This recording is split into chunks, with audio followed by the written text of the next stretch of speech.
C'est sans doute la manière la plus élégante de descendre une piste. Le télémark fait un retour remarqué dans les stations de ski depuis quelques saisons. Donc le virage télémark, en fait, on a la jambe avant qui vient bien vers l'arrière. Et en fait, c'est comme en ski alpin. On vient faire une extension puis une flexion pour redescendre sur la fente. Donc en fait, on doit avoir l'écart d'une chaussure entre les deux pieds. Et au niveau du changement, pas de temps d'arrêt lorsqu'on effectue le changement de fente.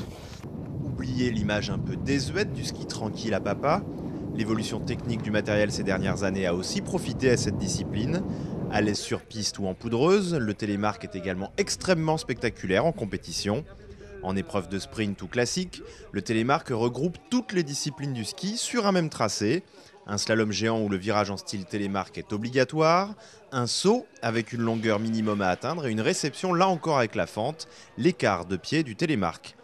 Des juges sont répartis toutes les deux portes et infligent des secondes de pénalité en cas de non-respect de ces règles. Enfin, les coureurs atteignent le loom qui les ralentit avant une dernière boucle de ski de fond. Depuis plusieurs années, les frères Lowe, originaires de Méribel, se partagent régulièrement les podiums de Coupe du Monde. Pourtant, ils ne vivent pas de leur sport. Peu de sponsors et d'aides de la fédération. Et le problème, c'est que les médias ne veulent pas de nous non plus, puisqu'on n'est pas olympique. Et c'est ça le plus gros souci pour nous, quoi. Donc c'est un peu un cercle vicieux, puisque sans l'un, on ne peut pas avoir l'autre, et inversement. En Coupe du Monde, les Françaises et les Français sont pourtant une nation phare de la discipline, avec une vingtaine d'athlètes engagés sur 70 participants.